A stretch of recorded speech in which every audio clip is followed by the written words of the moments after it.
झांसी प्रयागराज शिक्षा निर्वाचन क्षेत्र से विधान परिषद के चुनाव के लिए नामांकन भरने वाले माध्यमिक वित्तविहीन शिक्षक महासभा के प्रदेश संगठन मंत्री इमरान खान अहमद का कहना है कि वर्तमान सरकार वित्तविहीन शिक्षकों की समस्याओं तथा उनके मामलों को लेकर पूरी तरह से संवेदनशील है। विधान परिषद प्रत्याशी इमरान ने कहा कि उनकी पहली लड़ाई वित्तविहीन शिक्षकों को उनका अधिकार दिलाने के लिए होगी। इसके अलावा पुरानी पेंशन योजना को लागू करवाना भी उनकी प्राथमिकता सूची में शामिल है।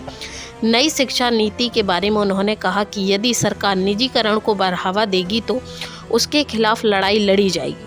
उन्होंने कहा कि इस पूरे प्रदेश में शिक्षकों को पोषित करने वाले शिक्षकों में 85% भाग वित्तविहीन विद्यालयों में काम करने वाले शिक्षकों का है, लेकिन दुर्भाग्य का विषय है कि इतना बड़ा वर्ग शिक्षा को पोषित कर रहा है, फिर भी सरकार का इस वर्ग की ओर कोई भी ध्यान नहीं है।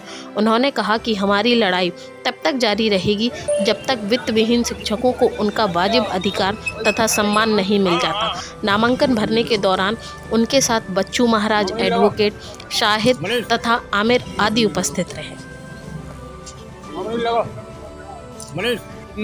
एनपीएस के मामले पे और वित्तविहीन जो हमारे वित्तविहीन साथी हैं, वित्तविहीन साथियों के साथ जो अत्याचार हो रहे हैं, जिनके लिए कभी कोई भी सरकार बिल्कुल से शून्य है, इनकी संवेदनाएं शून्य है। सरकार की संवेदनाओं के लिए अगर हम पहुंचते हैं हमारे साथियों की तरफ से, वित्तविहीन की तरफ से, तो निश्चित रूप से हम वित्तविहीन के लिए ही आवाज़ उठाएंगे।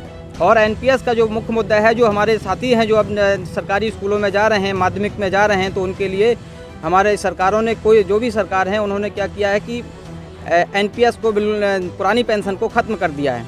अब इसको दोबारा से बहाली हो, जैसे कि दूसरे प्रदेशों में की जा रही है सरकारों के द्वारा।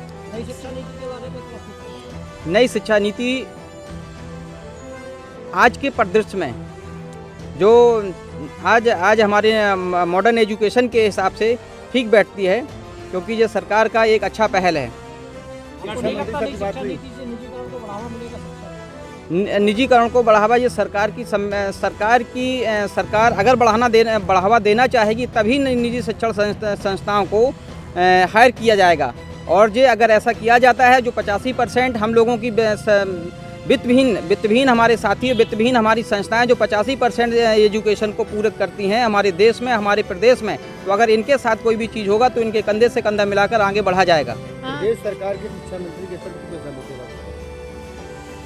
प्रदेश सरकार के द्वारा वित्तविहीन शिक्षकों के लिए ऐसी कोई योजना नहीं है, जिनसे कि इससे पहले की सरकारों ने, पूर्ववर्ती सरकार ने 200 करोड़ रुपए वित्तविहीन शिक्षक साथियों के लिए दिए थे, लेकिन इस सरकार ने हम लोगों के लिए कोई भी ऐसी वित्तविहीन साथियों के लिए कोई ऐसी चीज़ नहीं दी है जिससे कि वित्तविहीन को बढ़ावा मिले। जो समाज के 85% छात्रों को, छात्राओं को शिक्षित करते हैं, उनके लिए कुठाराघात हो रहा है।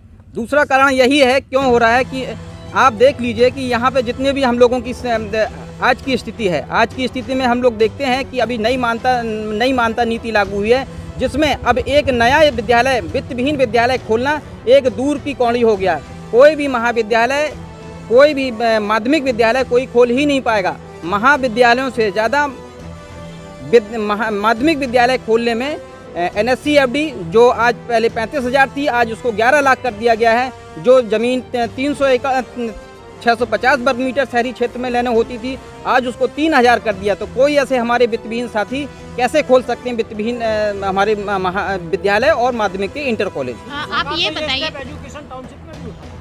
एजुकेशन टाउनशिप में उठा रही, लेकिन अगर आप हम जो कैटेगरी जिन लोगों के लिए, हम लोगों के लिए होता है वित्तविहीन के लिए बढ़ावा देना चाहिए, तो वो बढ़ावा देने के लिए कोई भी ऐसी चीज़ नहीं हो रही है।